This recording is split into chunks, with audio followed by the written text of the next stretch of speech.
Enseguida comenzamos, chiquilines. Un minutito más, que entre más gente y ya arrancamos con la clase.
Bueno, ahora sí. Bueno, vamos a comenzar con la clase de hoy. Vamos a continuar con más familias de antibióticos. La clase pasada ya hablamos de los betalactámicos, las cefalosporinas y los carbapenems, que son tres grandes familias dentro de los que son los antimicrobianos que vamos a ver en el curso. Pero hoy vamos a continuar con otra familia, una gran familia, que son los macrólidos. Este, Para comenzar a hablar de ellos, vamos a hablar un poco brevemente de una reseña histórica. Los macrólidos surgen en lo que es llamada la época dorada del surgimiento de los antibióticos, que se da entre 1940 y 1960. Surge junto con los glicopéptidos y los nitrofuranos, que son otra familia de antibióticos. Podemos decir que es un grupo de antibióticos que comparten estructura química, además comparten el espectro microbiano, su farmacocinética y su perfil de toxicidad, ¿verdad? El fármaco prototipo, o sea, el gol estándar, el fármaco que representa a esta familia, es la eritromicina y surge en 1952 y fue hallada en unos productos metabólicos de una cepa de Streptomyces erytherius, que es una bacteria, ¿verdad? Y se obtuvo originalmente de una muestra de tierra en las Filipinas, en el archipiélago de Filipinas. Esto para dar una breve reseña. ¿Cuáles son los principales agentes dentro de los macrólidos? Bueno, vamos a tener la eritromicina, como ya les dije, que es el gol estándar, o sea, el estándar de oro. La espiramicina, la claritromicina, la miocamicina, la josamicina, la acitromicina y la roxitromicina. Nosotros en nuestro medio que podemos llegar a utilizar van a ser la espiramicina, la claritromicina y la acitromicina. ¿Tá? Ahora vamos a ver un poco en qué situaciones se pueden llegar a utilizar. Lo que quiero que vean acá es la complejidad y el tamaño de las moléculas de estos antibióticos. Ven que son verdaderas estructuras macro, por eso el nombre macrólidos. Tiene 14 átomos, cualquiera de ellos, tanto el eritro como la claritro. Ven que son moléculas bastante grandes, ¿verdad? Son de alto peso molecular.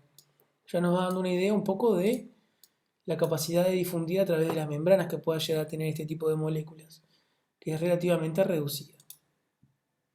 Bueno, ¿cómo se van a componer estructuralmente? Como ya hablamos un poco de que teníamos 14 átomos. Bueno, lo principal va a ser que tiene un anillo lactónico macrocíclico al que se le unen diversos desoxiazúcares. El anillo lactónico de 14 átomos que está presente, por ejemplo, en la eritromicina, en la claritromicina, ¿verdad? Se va a dar en esos antibióticos que les dije, en la eritromicina, en la claritromicina, en la roxitromicina. Hay otros, como la acitromicina, que ya poseen un anillo lactónico de 15 átomos. Y hay algunos que tienen hasta 16 átomos en su anillo lactónico, como la aspiramicina. No me interesa que se lo sepan de memoria, esto es simplemente a modo anecdótico. Pero sí que sepan que las moléculas de los macrolídeos son muy grandes, que se les va a complicar mucho atravesar las barreras, sobre todo la barrera hematoencefálica. ¿Ah? Y para lograr concentraciones de ese antibiótico en el sistema nervioso central, por ejemplo, tendrían que buscar técnicas de aplicación directa y no por difusión. ¿Cuáles son los objetivos de estas variaciones en lo que son los anillos lactónicos? Bueno, mejorar la actividad antimicrobiana que tenía la eritromicina originalmente, mejorar la absorción oral, prolongar la vida media, también disminuir las reacciones adversas, en especial las que se repiten en la mayoría de los antibióticos, que son las gastrointestinales, y obviamente disminuir las interacciones farmacológicas.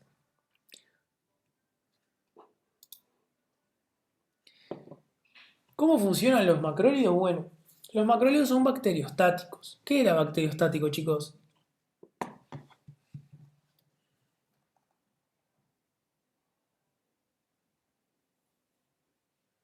¿Qué era un bacteriostático?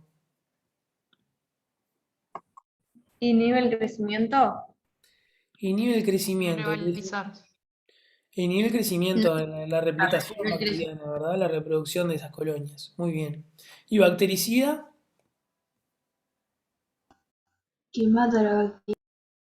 Muy bien, Sofía. Mata la bacteria. Perfecto. Bueno, ¿de qué va a depender que sea bactericida o bacteriostático? Hay algo que no dije. Los macrólidos son generalmente bacteriostáticos, pero en altas concentraciones pueden llegar a ser bactericidas, pero siempre y cuando haya un microorganismo susceptible a este tipo de antibióticos. Si hay altas concentraciones y ese microorganismo que está en el cuerpo es susceptible a los macrólidos, va a eliminar directamente la bacteria. ¿Y de qué va a depender? Bueno, del tamaño del inóculo, o sea, de la progresión de esa colonia bacteriana, qué tan grande es, el tipo de microorganismos. Vamos a ver un poco en el espectro, pero hay algunos microorganismos en particular que son más susceptibles a este tipo de antibióticos. También la fase de crecimiento de las bacterias. Recuerden que algunos antibióticos actuaban, por ejemplo, en las etapas iniciales del crecimiento, cuando se sintetizaba la pared. Ahora vamos a ver que estos antibióticos van a trabajar en otro nivel, ya a nivel de lo que es el material genético, ¿verdad? La estructura genética, o sea, el material genético que le permite a la bacteria sintetizar proteínas y generar sus funciones. También de la fase de crecimiento, como veníamos diciendo también, de la concentración del antibiótico, obviamente, en el lugar de la infección. Tenemos que tener en cuenta que no es lo mismo la concentración, la dosis que yo voy a dar, mejor dicho, en relación a la concentración que hay en el lugar de infección. Tener en cuenta que los macrólidos son moléculas muy grandes, ¿verdad? Y se les va a complicar mucho llegar a, a los sitios de infección. Por ejemplo, si hay una infección en un hueso, para un hueso duro, por ejemplo, en la mandíbula, si yo lo doy por vía sistémica, es muy difícil que las concentraciones de macrólidos sean altas en esa zona. ¿Por qué? Porque es muy difícil difundir a través de las membranas biológicas para este tipo de antibióticos, a menos que lo aplique de forma directa, puntual en ese lugar, ¿verdad? Y bueno, vamos a tener en cuenta que se necesitan de 2 a 4 veces la SIM, la concentración inhibitoria mínima, para conseguir la concentración mínima bactericida, o sea, la concentración mínima a la que puedo eliminar, ¿verdad? Y hay que mantener esta concentración en un tiempo suficiente. Como veníamos hablando en clases pasadas, necesito tener una concentración inhibitoria sostenida durante un periodo de tiempo determinado para lograr ese efecto inhibitorio, ¿verdad? Y bueno, ¿cómo es el mecanismo de acción de este tipo de antibióticos? Se van a unir a la subunidad ribosomal 50S. Tenga que tener en cuenta que en el ARN bacteriano va a haber diferentes subunidades. Tenemos la 30S, que vamos a ver que algunos antibióticos se van a unir a ella, como las tetraciclinas, u otros, como los macrólidos, que se van a unir a la subunidad 50S. Al unirse a su subunidad ribosomal, van a inhibir la síntesis de los aminoácidos, o sea, de proteínas bacterianas. Cualquier célula, tanto eucariota como procariota, para generar sus funciones necesita sintetizar proteínas, ¿verdad? Sobre todo las de reproducción. Y mediante la inhibición de esa función de síntesis de proteínas, mediante la unión a la subunidad ribosomal 50S, es como logra su mecanismo de acción. La bacteria, al no poder realizar sus funciones básicas de reproducción, alimentación, respiración, termina muriendo. Este mecanismo de acción de la unión a la subunidad ribosomal 50S, que es pregunta de parcial y de examen, anótenlo, es un mecanismo que comparte con algunas otras familias, como por ejemplo el coranfenicol o las lincosamidas, ¿verdad? Dentro de los cuales podemos destacar la clindamicina y la lincomicina. ¿Quedó claro esto, verdad? El mecanismo de acción. Quiero detenerme acá para ver si les quedó claro. Sí. Sí. Bien. Repito que es pregunta. Bueno, ¿cuál es el espectro? Veníamos hablando que hay algunos microorganismos que son más susceptibles a este tipo de antibióticos, ¿verdad? Y bueno, pero todos los macrólidos, todos los que se encuentran dentro de la familia de los macrólidos, en general tienen un perfil similar. Van a atacar cocos gram positivos, como por ejemplo los estreptococos beta hemolíticos del grupo A, como los neumococos y el estafilococo meticilino sensible. También vamos a ver, aparte de los cocos, va a actuar sobre algunos bacilos, como los bacilos gram positivos con el Corynebacterium diphtheriae, de la difteria, y como el Bacillus anthracis, ¿tá? Como el del anthrax. Luego tenemos a los cocos gram negativos, como la Brahamanella catarralis, y el meningococo y los gonococos también. No me interesa que se sepan los nombres de las bacterias, pero sí que conozcan un poco del espectro. Como pueden ver, tiene un espectro bastante amplio, ¿verdad? Atacan tanto cocos gram positivos como bacilos gram positivos y cocos y bacilos gram negativos también, ¿verdad? También atacan al toxoplasma, al treponema, a la clamidia, al micoplasma y a la rickettsia. Tienen un espectro bastante amplio, ¿verdad? Esto les va a quedar para que ustedes lo puedan estudiar en profundidad. Obviamente no se les va a preguntar, por ejemplo, la Brahamanella catarralis, ¿es sensible a los macrólidos? Y eso no se lo vamos a preguntar, pero sí si les preguntamos, ¿cuál es el espectro de los macrólidos? Y una opción podría ser cocos y bacilos gram positivo y gram negativo. Esa podría ser una opción. Y ustedes ven, otra opción podría ser solamente bacilos gram negativos, ¿verdad? Y ahí saben que es incorrecta. Bueno, dentro de los diferentes fármacos vamos a ver que algunos tienen un espectro más específico que otros, ¿verdad? Por ejemplo, la acitromicina, que es de amplia aplicación, se ha utilizado muchos años en odontología, tiene menor actividad sobre los gram positivos y mayor actividad sobre, por ejemplo, la Haemophilus influenzae, ¿verdad? Que es una bacteria que ataca a las vías pulmonares. La claritromicina, que se ha utilizado mucho en odontología también, sobre todo como alternativa para los alérgicos a las penicilinas, es un antibiótico muy utilizado también y es muy potente contra los estafilococos y los estreptococos en mayor medida que la eritromicina, pero es menos activa que contra el Haemophilus influenzae y el gonococo en relación a esta, ¿verdad? Tampoco me interesa que se sepan esto, pero sí que sepan que son utilizaciones en odontología, sobre todo cuando tenemos que hacer tratamientos o profilaxis como alternativa a los betalactámicos, ¿verdad? A las penicilinas, por ejemplo, que generalmente son nuestra primera arma en nuestro arsenal. Luego hablar un poco de la eritromicina, que tiene alta efectividad ante estreptococos beta-hemolíticos del grupo contra los estreptococos neumoniae, ¿verdad? De los de la neumonía. Y la mayoría de cepas de estreptococos beta-hemolíticos, incluyendo los del grupo B, C, F y G, y son también susceptibles a la eritromicina. Vemos que son de muy buena aplicación, sobre todo para infecciones respiratorias. Bueno, tenemos que ver un poco cuáles son los gérmenes que actúan en infecciones orales o respiratorias. Por ejemplo, recién hablábamos de la Haemophilus influenzae, ¿verdad? Que tiene participación en la cavidad oral. Es también partícipe de infecciones respiratorias altas, ¿verdad? en donde hay altas concentraciones a nivel bucofaringio. También los estreptococos pneumoniae, sobre todo el meticilino sensible y los meticilinos resistentes. Bueno, los meticilinos resistentes ya son para otro tipo de antibióticos más potentes, como algunos que vimos antes, ¿verdad? Como eh, los carbapenems que vimos en la clase pasada.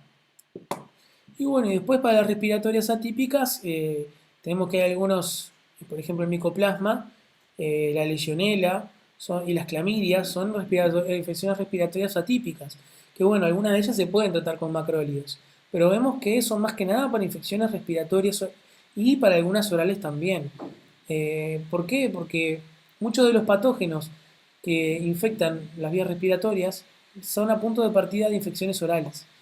Y bueno, obviamente que todo el papel del odontólogo para bajar esa carga microbiana siempre es importante, ¿verdad? Y bueno, conocerlos y saber que no tienen que utilizarse todo el tiempo. Tenemos alternativas, como los que hablamos en la clase pasada, ¿verdad? Porque si nosotros utilizamos de indicación directa o primaria este tipo de antibióticos, si el paciente tiene una infección respiratoria severa, tal vez pueda haber generado alguna resistencia y no vamos a poder utilizarlos. Entonces volver a recordar lo que es el fenómeno de la resistencia antibiótica y qué importante es utilizar un antibiótico cuando es estrictamente necesario, ¿verdad? Y no utilizar el antibiótico que sé que va a funcionar, pero que tal vez pueda salvar a esa persona de una infección más severa, ¿verdad? Una infección respiratoria baja, una neumonía complicada, es mucho más severo que cualquier infección a punto de partida de una pieza dentaria. Bueno, vamos a hablar un poco de su farmacocinética, de cuál es el recorrido de estos antibióticos por el organismo. Hay algunos, como la eritromicina, que se va a inactivar en el jugo gástrico. Entonces hay que buscar algunas alternativas, como agregarle sales, ¿verdad? Para aumentar su biodisponibilidad oral. Algunas sales que se le pueden agregar son el etilsuccinato, el estolato o el esteareato. Eso no me interesa que lo sepan, pero sí que sepan que se inactivan por el jugo gástrico. Entonces hay que asociar algunas bases la, para que la biodisponibilidad cuando yo lo administro por vía oral sea mayor, ¿verdad? Bueno, hay que tener en cuenta que si se dan por vía intramuscular, este tipo de antibióticos es muy doloroso. Entonces es por eso que se le busca asociar sales para mejorar esas presentaciones por vía oral. Bueno, eso en cuanto a la eritromicina, pero la claritromicina, que sí vamos a ver que en odontología vamos a usar más, es dos veces mayor esa biodisponibilidad y que la acitromicina y 1,5 veces mayor que la eritromicina. Entonces, generalmente lo que van a encontrar en plaza son, dentro de los macrólidos, la claritromicina, ¿verdad? Que es muy utilizada por los odontólogos, sobre todo para profilaxis antibióticas en pacientes alérgicos a las penicilinas. Vamos a ver qué es de indicación, ¿verdad? Y bueno, tener en cuenta que lo ideal es consumirlos en ayunas o lejos de las comidas. ¿Por qué? Porque los alimentos van a disminuir un 50% su biodisponibilidad, sobre todo de la acitromicina. ¿Ah? Pero en el caso de la claritromicina, es mejor consumirlas con alimentos. ¿Por qué? Porque van a favorecer su absorción y la tolerancia de la misma. ¿Qué es lo que puede suceder? A ver, ¿por qué dice que mejoran la tolerancia? ¿Qué es la tolerancia?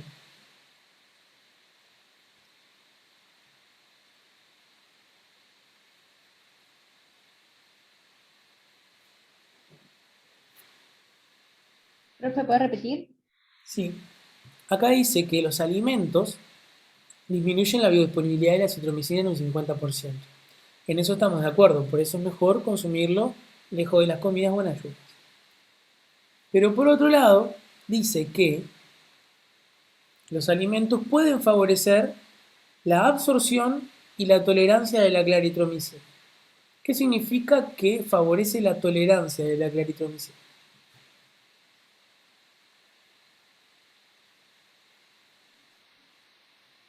Tolerancia era cuando como que el cuerpo se acostumbraba y había que aumentar las dosis para que haga el mismo efecto.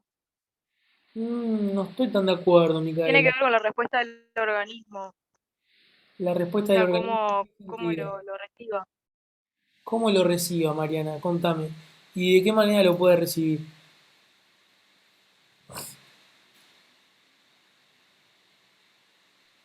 ¿Y lo puede tolerar o no? ¿Lo puede tolerar o no? Muy bien. Y si lo tolera mal o no lo tolera, ¿cómo se puede ver en el organismo? ¿Cómo el paciente lo expresa o cómo lo siente? Con con un malestar estomacal. Con un malestar estomacal, muy bien, Matías. Las molestias gastrointestinales pueden ser un signo de una mala tolerancia a un medicamento, ¿verdad?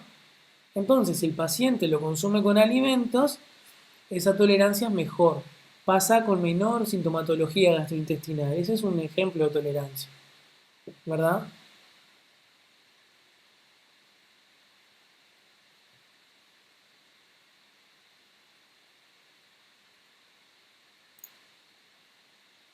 Tienen que borrar esto.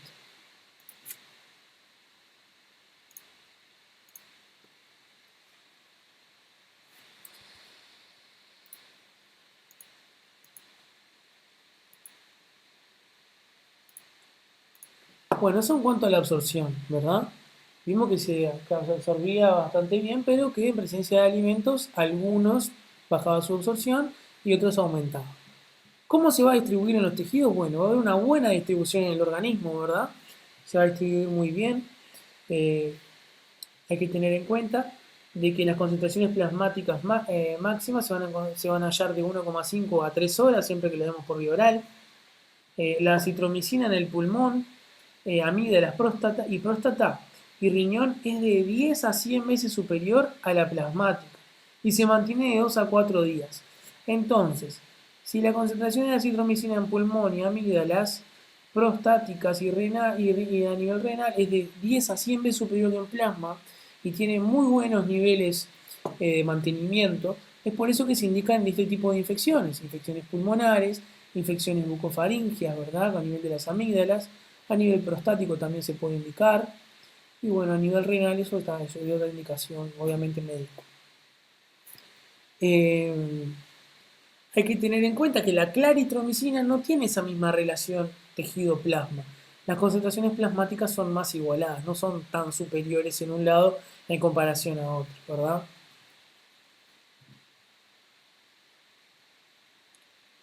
Se pueden lograr altas concentraciones intracelulares de este tipo de antibióticos en macrófagos a nivel de los alvéolos pulmonares, ¿verdad? De 9 a 23 veces mayores que el líquido extracelular, en leucocitos de 9 a 24 veces mayores que en el líquido extracelular. Entonces, en ese tipo de células de la defensa se pueden encontrar estas concentraciones de antibióticos. Eso en cuanto a su distribución. Y ahora vamos a hablar un poco del metabolismo y la excreción. Se van a metabolizar a nivel hepático, ¿verdad?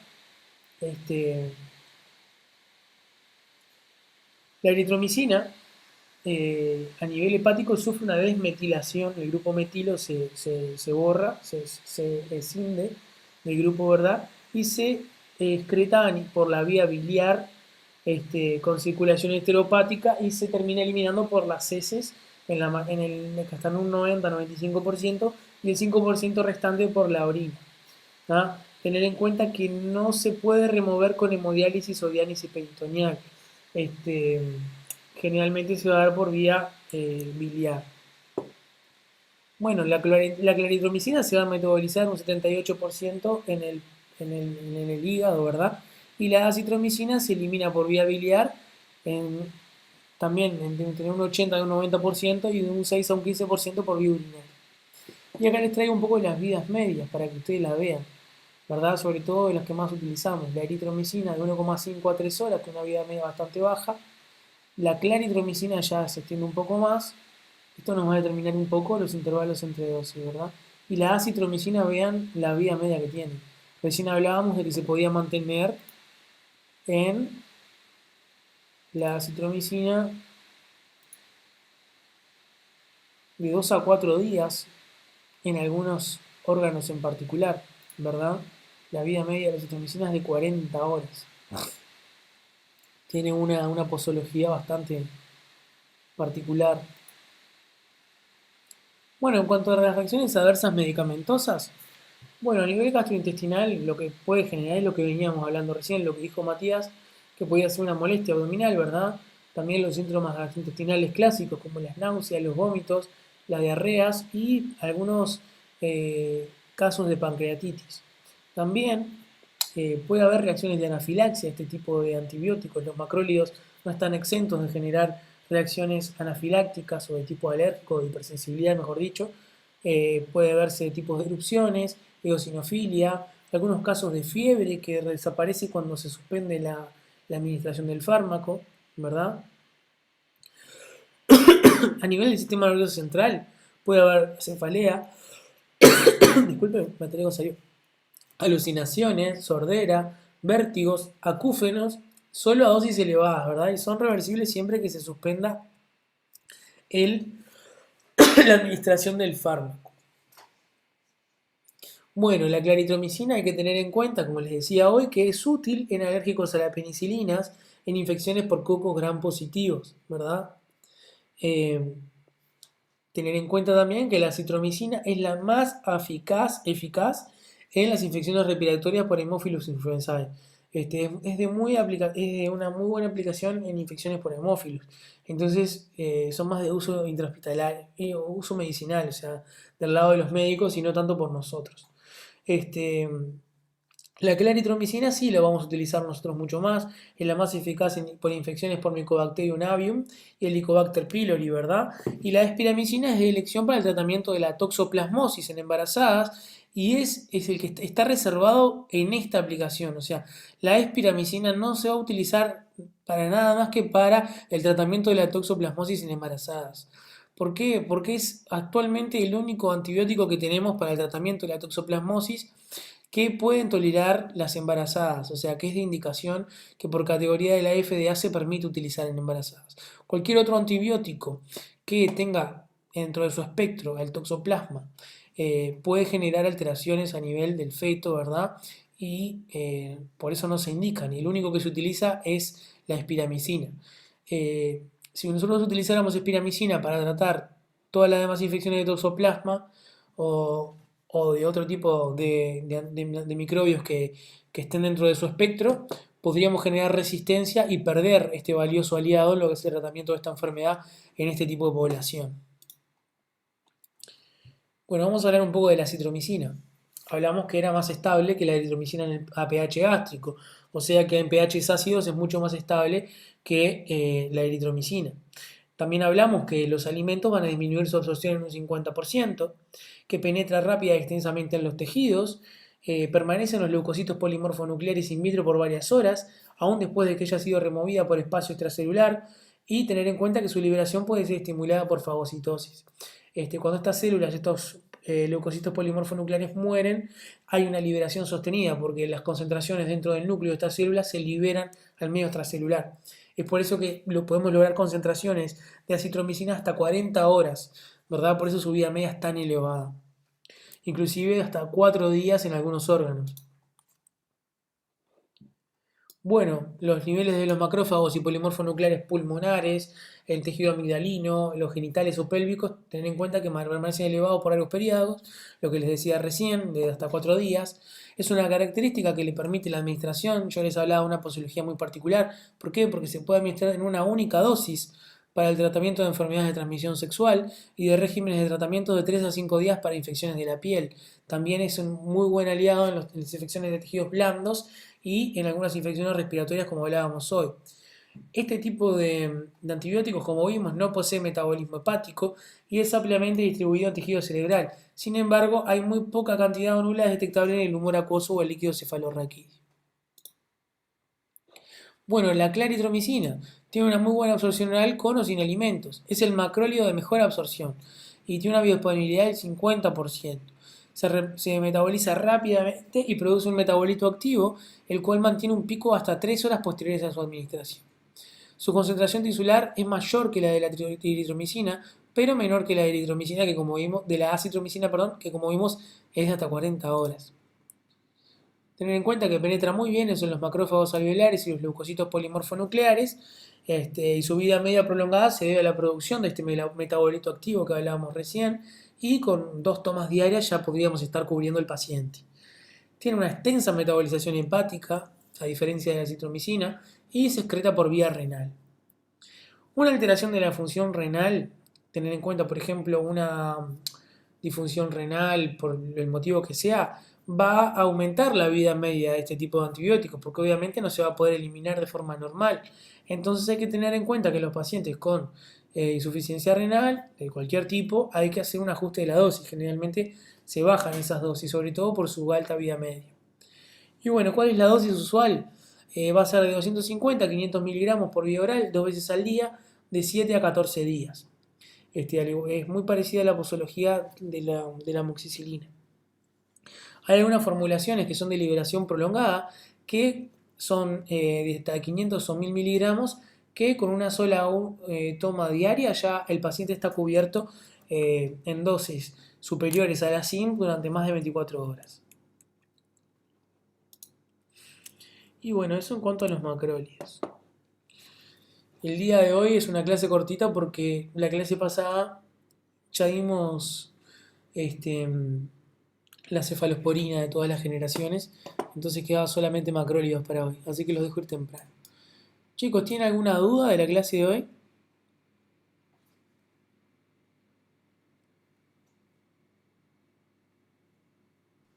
Tengo una consulta más que nada, que encontré en unos apuntes. Sí, Matías. Santiago, Santiago, perdón, pensé que decía Matías ahí en la página. ¿Para qué cambié? decía que se pueden usar para tratar la periodontitis y vi que en algunas de las especies que salían géneros de los microorganismos figuraba una que se dijo en patología que causaba justamente la periodontitis. Mm, decía que se podían tratar la periodontitis, dije yo, no creo. No, no, lo vi en unos apuntes, O por eso la duda. mira, las periodontitis en realidad, nosotros vamos a hacer un parate acá porque esto es muy importante que lo tengan en claro. Todas las infecciones bacterianas de cualquier tipo de odontología, vamos a tratar siempre de erradicarlas con medidas locales. En el caso de la periodontitis, lo que tenemos que hacer es obviamente equilibrar el biofilm por un biofilm más compatible con salud y no tan patógeno como el que se dan las infecciones periodontales, ¿verdad? Entonces, ¿cómo lo logramos nosotros como odontólogos? Lo primero que tenemos que hacer es generar un hábito en el paciente, una educación para la salud, para que él empiece a controlar el biofilm a nivel bucal, ¿verdad? A nivel supragingival, el que él alcanza directamente con su cepillo, con su hilo dental y con las medidas de higiene que utilice. Eso es lo primero que tenemos que hacer, ¿verdad? Nosotros como profesionales tenemos la capacidad de generar profilaxis profesionales, ¿verdad? Con el uso del cavitador, con el uso del raspado y alisado radicular, que es donde vamos a hacer la eliminación o tratar de bajar esa carga microbiana, generando superficies radiculares más lisas, en donde no se puedan adherir tantas colonias microbianas, haciendo buenas irrigaciones con suero, generando un ambiente mucho más propicio para la colonización de microorganismos compatibles con salud y no microorganismos patógenos como los que se dan en la enfermedad periodontal, ¿verdad? Obviamente podemos valernos de algunos antibióticos para algunos casos puntuales de algunos tipos de periodontitis, que lo van a ver el año que viene cuando cursen la clínica integrada 2. Vamos a ver que hay algunos antibióticos que en asociación en algunos estadios de periodontitis pueden ser útiles luego de lo que es la terapia básica, ¿verdad? Que es el letartraje, la profilaxis, la educación para la salud, obviamente, el raspado y alisado radicular. Luego de que hicimos el tratamiento periodontal y el paciente entra en lo que es la etapa de mantenimiento periodontal, inmediatamente a nuestro tratamiento local nosotros podemos indicar algunas familias de antibióticos, como por ejemplo la asociación amoxicilina-metronidazol, 500 miligramos cada uno, ¿verdad? En ese caso se ha demostrado, hay evidencia científica relativamente robusta, que indica que el pronóstico de este tipo de pacientes y la carga microbiana de los microorganismos patógenos periodontales disminuye significativamente. No obstante, los macrólidos actualmente no son de indicación directa, ¿tá? Puede ser que se utilicen como alternativa a la amoxicilina en conjunción con metronidazol en esos casos puntuales, por ejemplo las periodontitis avanzadas, que hoy en día la clasificación cambió. Por ahí esto se puso a hablar. Este, en algunas periodontitis avanzadas, luego del tratamiento local se pueden indicar algunos antibióticos, como te dije. Por ejemplo, la claritromicina o la acitromicina se podría utilizar como alternativa a los betalactámicos en ese caso. Pero, pero no se queden con que son de utilización para la enfermedad periodontal. La enfermedad periodontal se combate primero que nada con educación, ¿verdad? Del paciente, de que él pueda empezar a higienizarse de la manera correcta. Recuerden que tiene un componente, obviamente, microbiano. La enfermedad periodontal es infecciosa, ¿verdad? Tiene origen infeccioso y tenemos que controlar esas colonias bacterianas. Pero la mejor manera de controlarlo, como en casi todas las ramas de la odontología, va a ser siempre con medidas locales.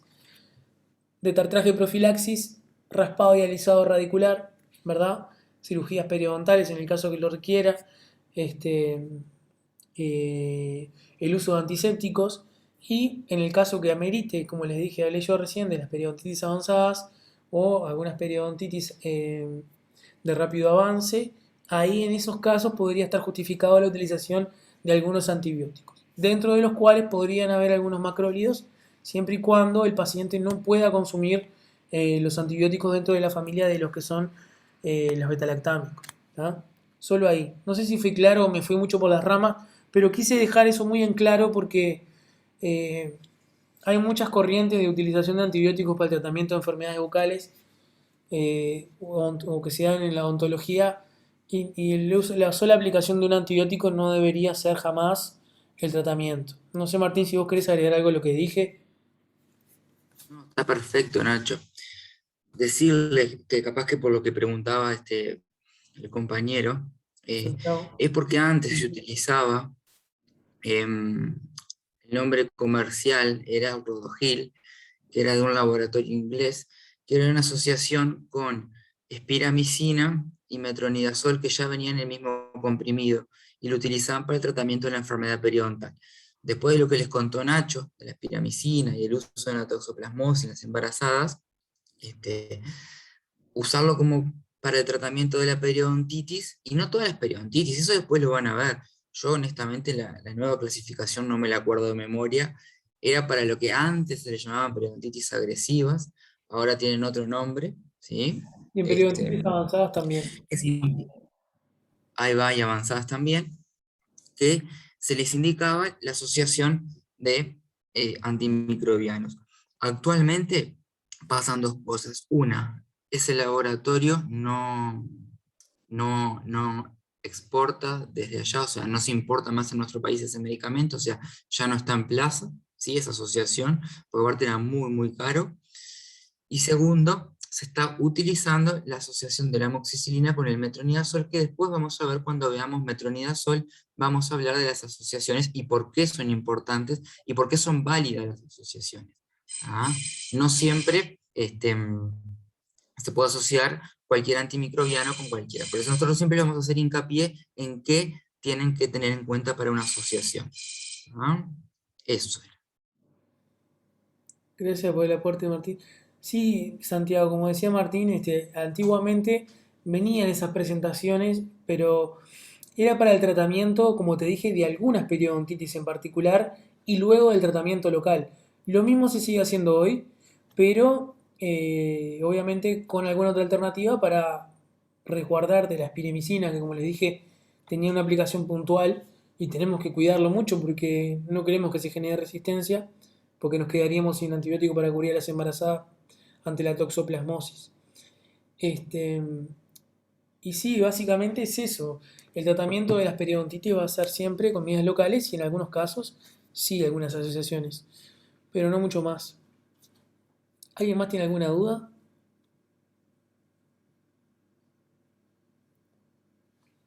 Está bueno que pregunte porque van surgiendo cosas que tal vez les sirvan para las clínicas del año que viene. Y ya van con un poco más de cancha en lo que es la clínica, ¿verdad? Porque esto lo van a ver también en periodoncia, cuando ven la parte de antibióticos y en el tratamiento de las periodontitis. Recuerden que estas clases que estamos dando ahora los van a ver mucho de lo que ven acá durante toda la carrera en las diversas clínicas. cuando den el tratamiento de algunas patologías puntuales.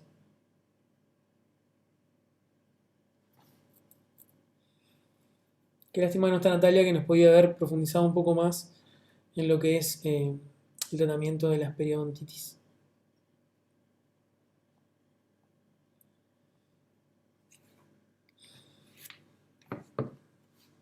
Martín, no sé si vos querés agregar algo más. La clase de hoy quedó media corta porque yo adelanté con la clase pasada con las cefalosporinas. Encefalosporina.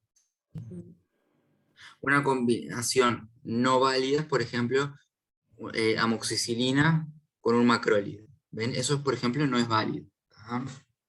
¿Por qué? Porque uno es bactericida, otro es bacteriostático, con diferentes mecanismos de acción. Yo no puedo indicar un antimicrobiano que inhiba el crecimiento, ¿sí?, de las bacterias, después otra que las mate, ¿sí? Por ejemplo, esas son cosas que tienen que tener en cuenta. Por eso es importante saber cómo actúan y el mecanismo de acción que tienen estos antimicrobianos que vamos a ir viendo. ¿Tá? Después, como les decía Nacho, ¿verdad? Dentro de las más utilizadas hoy en día, dentro de este grupo, es la claritromicina. Tengan eso en cuenta, ¿sí? La acitromicina, que es un antibiótico que ha tomado mucho moda, por decirlo de alguna manera, porque a la gente le gusta porque es un comprimido por día, por todo lo que les explicó Nacho, ¿verdad? Porque se almacenan los macrófagos, porque tiene efecto postantibiótico, que se administra 3 días, a veces algunos dicen 5, con una sola toma. Es antimicrobiano, es efectivo para otro tipo de infecciones, como de las vías respiratorias, ¿sí? Pero no para resolver las infecciones odontogénicas, ¿sí? Si el paciente está tomando o tomó acitromicina, ustedes, por una infección que ustedes diagnostican desde el punto de vista o punto de partida odontogénico, no es aconsejable, ¿sí? Lo tienen que suspender porque no le va a ayudar, no va a ser un buen coadyuvante para resolver la infección, ¿sí? Hasta hace unos años en nuestro país había eritromicina. No sé si eso le llegaste a contar, Nacho. No quiero ser reiterativo, porque- No profundicé pero mucho en la eritromicina. actualmente, ¿lo que, Nacho? No profundicé mucho, solo hablé que era algo estándar y no mucho más. No, no, está bien, pero no solo contarles que van a ver que capaz que algún colega, algún poco más veterano o algo, les nombra la eritromicina. La eritromicina hace unos años que se descontinuó en nuestro país porque está la claritromicina, que es así la que se puede utilizar en odontología, que como les comentó Nacho, es como el gold estándar, ¿verdad? Dentro del grupo de los macrólidos. Claritromicina, 500 miligramos cada 12 horas para infecciones odontogénicas, más que nada cuando involucran tejido blando, ¿sí? No tienen buena difusión en hueso los macrólidos, entonces es importante que la tengan en cuenta si el paciente es alérgico a las penicilinas, ¿sí?, y tiene una infección que involucre tejidos blandos, la claritromicina es una buena opción, ¿sí? Después vamos a ver, hay otra opción para los alérgicos, que es la clindamicina, que la vamos a ver más adelante, que es cuando las infecciones involucran más al tejido óseo. Pero eso después lo vamos a ir viendo, ¿tá? Pero para ir cerrando. Tengan en cuenta también que uno de los principales motivos por el cual la eritromicina ya no se utiliza es por su dificultad de absorción. No es compatible con el pH gástrico. Entonces, lograr comprimidos por vía oral, y ya que la vía intramuscular es muy dolorosa, es muy difícil. Entonces, se prefiere la claritromicina, que es mucho más estable a pH gástrico. Y es mucho más tolerable también. Mm. Bueno, si no tienen más dudas, chiquilines, nos vemos la próxima. Bueno, nos vemos. Bueno, gracias. Gracias. Chao, gracias. Ah, Chao, chao. chao. Muchas gracias. Chao.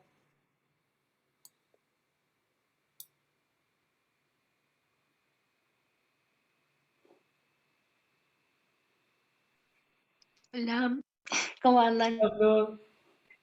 Hola. Annalise durmió.